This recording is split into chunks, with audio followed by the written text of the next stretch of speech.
ရောင်းခြင်းနဲ့ရောင်းပေးခြင်းနဲ့နော် customer တွေလိုအပ်တဲ့ပစ္စည်းတွေကိုအရင်ရောင်းပေးခြင်းလားဖုန်းဆိုင်မေးလိုက်ဟိုကကုန်သွားပြီဒါပြတ်သွားပြီဒီကမရှိတော့ဘူးရောင်းပေးခြင်းလားပေါ့ကို customer တွေဘာလိုအပ်တဲ့ပစ္စည်းကိုရော့ယူလိုက်ဆိုတော့ရောင်းခြင်းလားဒါပေမဲ့ကိုကြီးမှာလောဆယ်ပစ္စည်းတွေကမဝင်သေးဘူးပစ္စည်းလေးကအချိန်နှဲငယ်လေးတော့ကြာမယ်ရောက်မှာနော်ရောက်တော့မှတော့ပစ္စည်းတွေက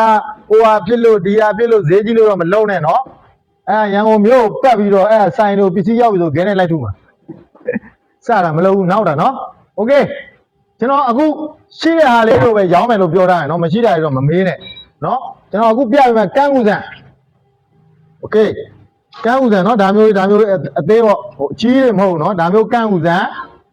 တဘူးမှာ12ချောင်းလိုမျိုးတဘူးမှာ12ချောင်းပါတဲ့ဟာလေးရှိရနော်လိုမျိုးဘူးမြူလေးနော်တဘူးမှာ12ချောင်းပါတဲ့ဟာရှိတယ်14ချောင်းပါတဲ့ဘူးရှိတယ်သူကတပါကင်ကိုဘူး60ပါမယ်နော်လိုမျိုးကန်းကူစံလေးရှိတယ်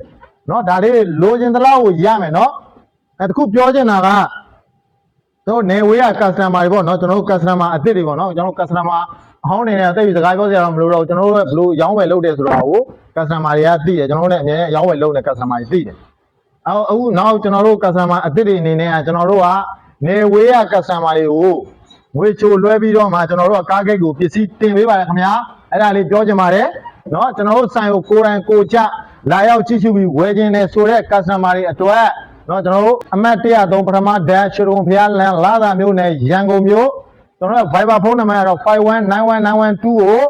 ဆက်သွယ်မှာယူအားပေးလို့ရပါတယ်ဆိုတဲ့အကြောင်းကျွန်တော်ပြောချင်ပါတယ်ကျေးဇူးပါကျွန်တော်ရွှေကြီးပါခင်ဗျာ